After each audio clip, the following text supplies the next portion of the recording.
Well, well, well. Look who they underestimated.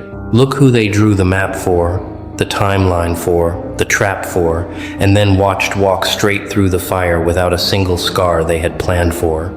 You were supposed to be a footnote, a cautionary tale, a name people whispered as an example of what happens when someone gets too close to things they were never meant to touch. They had blueprints, meeting rooms, quiet conversations in hallways where your name was the subject and their verdict was already written before the trial even began. And yet, here you stand. Not defeated, not diminished, not hollowed out by the years they spent engineering your collapse. Here you stand, whole, dangerous in your stillness, and terrifyingly calm, because you did something they never once planned for. You moved. And that one move, that single, quiet decision, rewrote everything they thought was locked, sealed, and delivered. Before we go further, The Crown of Ash, a dark motivational field manual for the exiled Grim Grit edition. The Quiet Edge Grim Grit Edition 2, links in the description. Read them. They were written for exactly this. They counted on your patterns staying the same. They counted on your instincts remaining polite, your grace remaining available, your trust remaining extended to the people who had already decided how to use it. They counted on you being the version of yourself that they had studied. Calm in the right ways, cautious in the right ways, limited in the ways they needed you to be limited. And they were so confident in that counting that they built an entire future on it. They made promises based on it. They aligned people based on it. They invested time and relational capital and quiet coordination based on their absolute certainty that you were a fixed quantity inside their equation. And then you moved, and the equation collapsed. Not piece by piece, not with warning, all at once, the way a calculation collapses when a single assumed constant turns out to be a variable they never thought to account for. Because here is what they never understood, what they could not have understood, operating as they were from their particular kind of intelligence. The kind that catalogs and predicts and controls, but cannot genuinely know. There was something in you that preceded their study of you, something that existed before any of them arrived, with their assessments and their blueprints and their quiet campaigns. Something so rooted and so real that no amount of external pressure could dislodge it, though they spent considerable time and considerable effort pressing against it from every direction they could access. They pressed, and what they produced was not the collapse they scheduled. What they produced was compression, and compressed things do not dissolve. They clarify, they sharpen. They wait for the moment when the pressure lifts, and then they move with an accuracy that no blueprint could have anticipated. You are the result of everything they tried to prevent. Let that land. Every year they spent monitoring your patterns, they were also giving you time to develop depths they were not aware of. Every environment they engineered to limit your growth, you were quietly cultivating something underneath their architecture that they had no instruments to measure. Every seed of doubt they planted in you, in the soil around you, in the minds of the people they thought they could use to shape your world. They were also, without knowing it, teaching you a curriculum about how this works, about how people who fear what they cannot control behave when they encounter the thing they fear. And now you hold that curriculum, and now you are outside their reach. And the history they wrote for you is not the history being lived. Your move changed everything, and we are only beginning. They started planning long before you knew there was a plan. That is the thing about people who operate in shadows.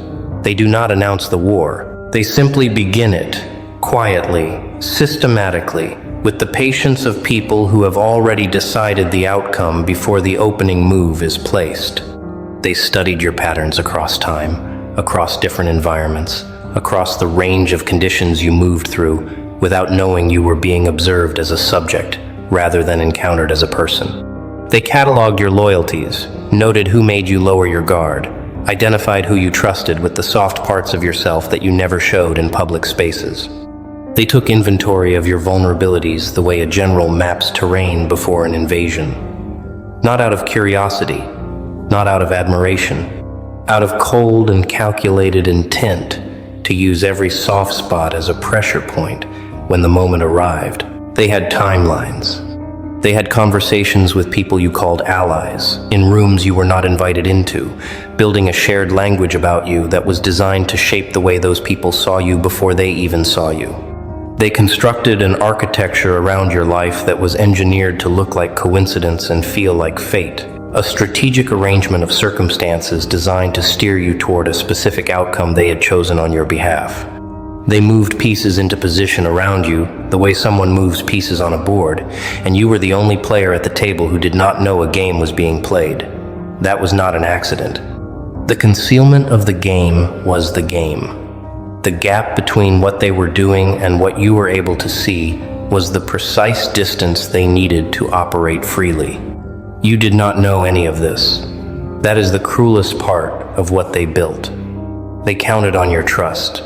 They counted on the fact that you were the kind of person who does not assume the worst, who extends grace before suspicion, who believes that the people in proximity to you are operating from something at least adjacent to decency. They weaponized your goodness. They used your integrity as the blind spot through which they moved. Every conversation that landed slightly wrong, every moment where something deep in your instincts said wait, but your reasoning overruled it because you did not yet have the full picture.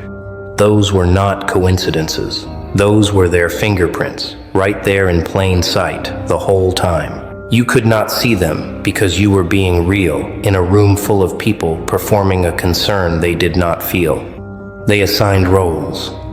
Someone to get close, someone to report back, someone to plant the doubt in your mind that maybe you were the problem. Maybe the discomfort you felt was your own instability and not the smell of something rotting beneath the floor. They rehearsed narratives about you in advance of any evidence, so that if you stayed calm, it proved their suspicion, and if you broke, it proved their narrative, and if you questioned, it proved your instability. There was no version of you they had not already written a verdict for. Every door available to you inside their design led to the same room, a room with no windows. A room they built with your name on it before you ever took a single step in their direction. But they built it without factoring in the one thing no blueprint can contain, the real you. There is a kind of move that cannot be prepared for, not because it is dramatic or loud or announced with the sound of someone who knows they are winning, but because it is quiet. Because it comes from a place so deep inside a person that it registers not as strategy but as nature. You made that move. You made it in a moment when everything around you was specifically calibrated to pull your worst self to the surface, to make you reactive, to give them the version of you they had been patiently waiting for so they could point at it and say, there is who they really are. The pressure was real. The engineering was sophisticated. And instead of breaking on the timeline they had scheduled, instead of reacting in the direction their architecture demanded, you did the one thing no blueprint in the history of control has ever successfully contained. You went still. Not the stillness of someone who does not understand what is happening around them. Not the stillness of someone frozen by confusion or paralyzed by the weight of what they are facing.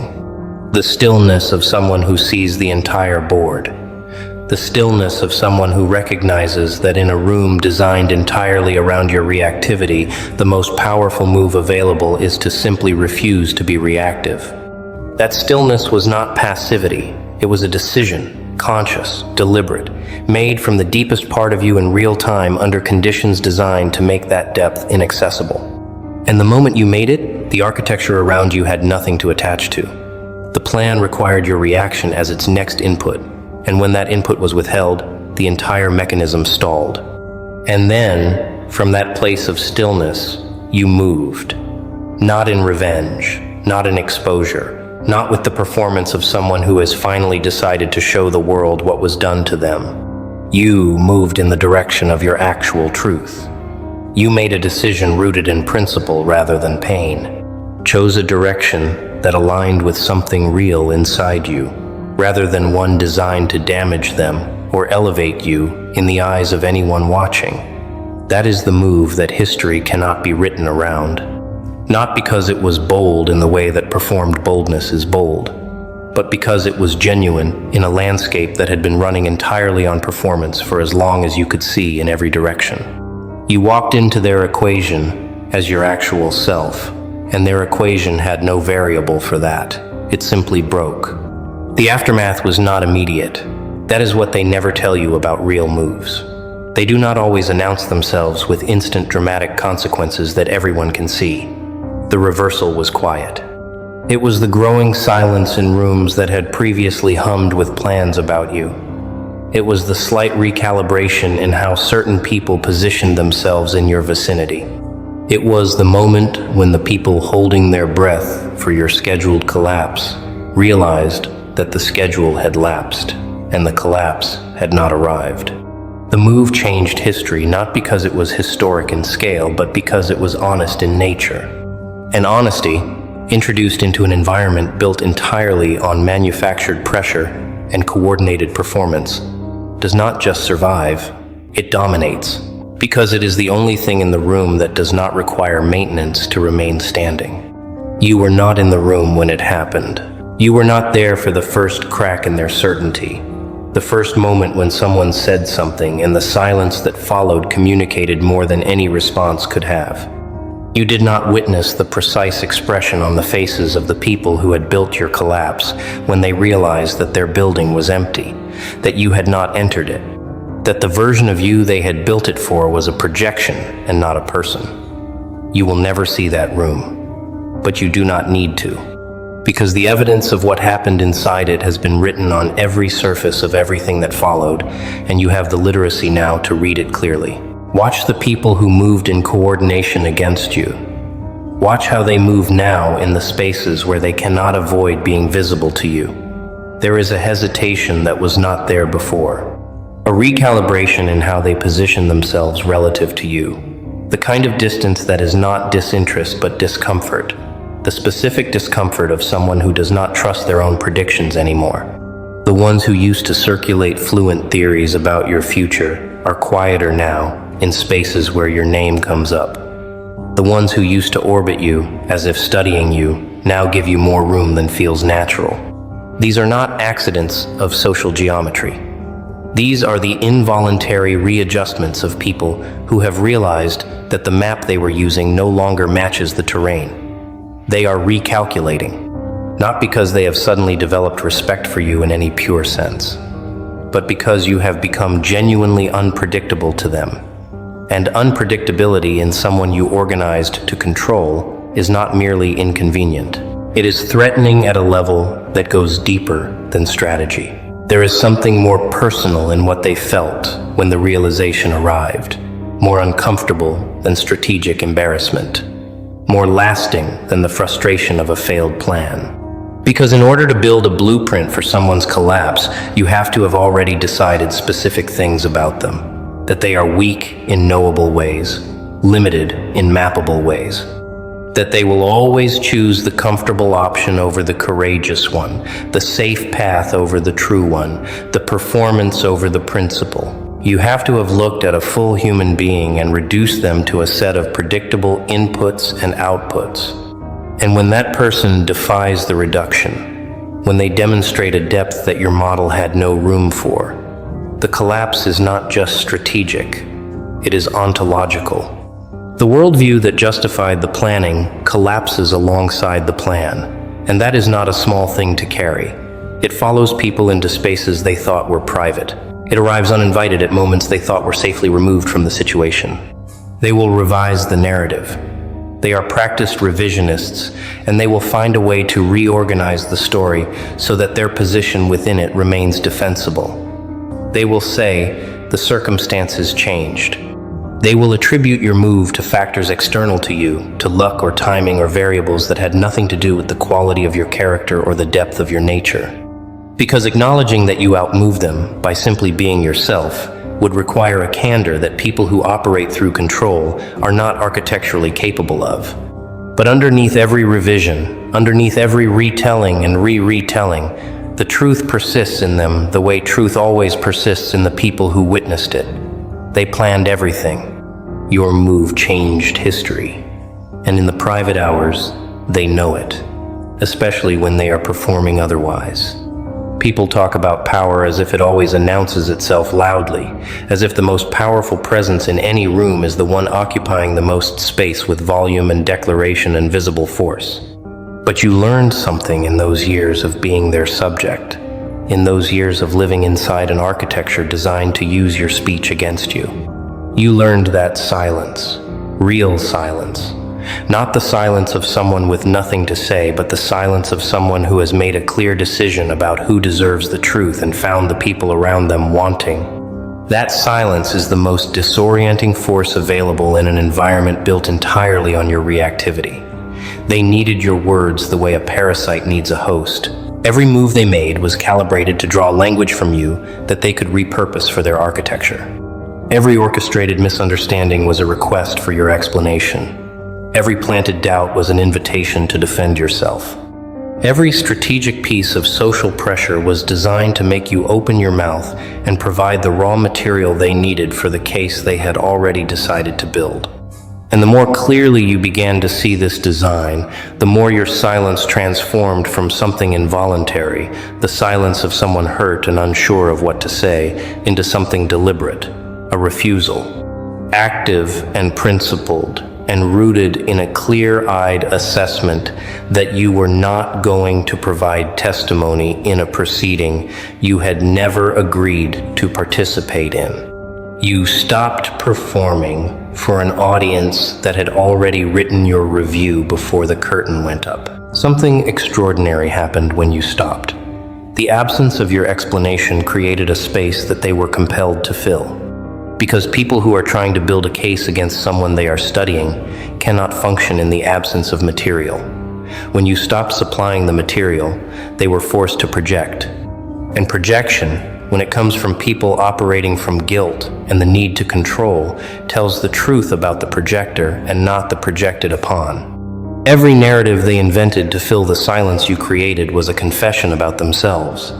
Every assumption they broadcast as fact about your inner life was a description of their own interior. Your silence became a mirror, and what it reflected back at them was not what they expected to see. It was not you. It was themselves. And that reflection, arriving in the space where your explanation used to live, unsettled them in ways they are still managing. This is the architecture of the silence that no blueprint accounted for. They planned for a loud version of you, a version that fought in the open, that gave them clean targets, that participated in their frame.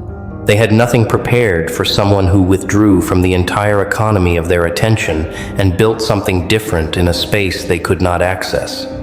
Your silence was not absence, it was construction. In every moment you chose not to explain yourself to people committed to misreading you, you were building something that they could not see and therefore could not reach, a clarity uncontaminated by their narrative. A sense of self rooted deep enough to stand without their validation. A version of yourself capable of the move that changed everything. And they handed you every single resource you needed to build it, every time they tried to crack you open and found only stillness where they had scheduled noise.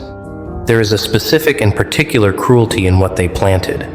Not the cruelty of open hostility, which at least has the honesty of declaring itself.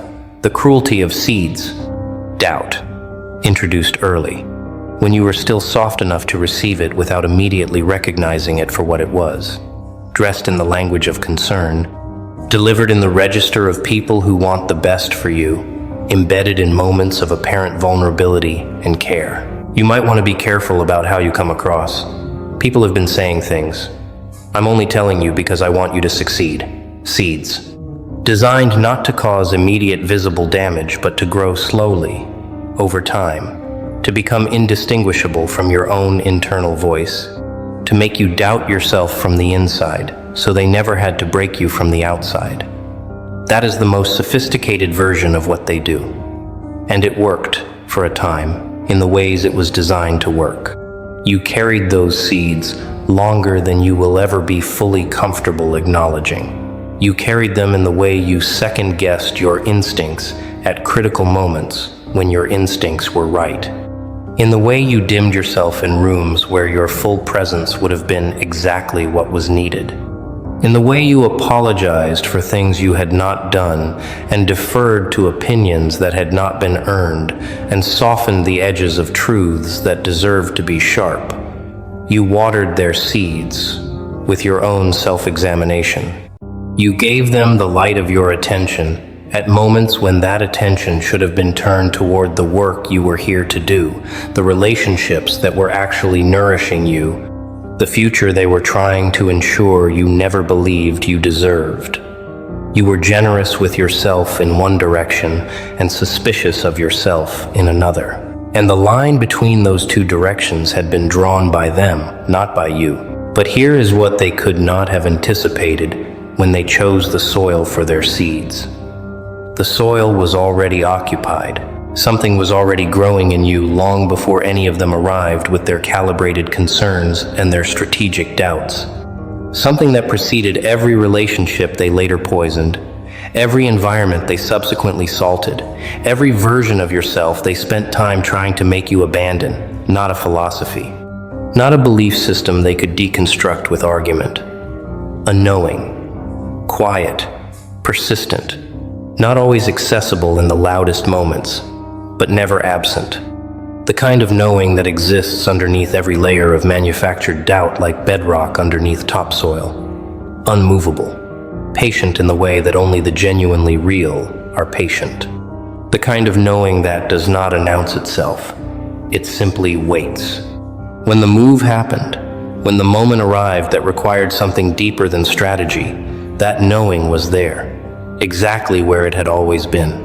Under every seed they planted, under every layer of doubt they cultivated, under every version of yourself they had encouraged you to doubt, fully intact, fully available, fully yours.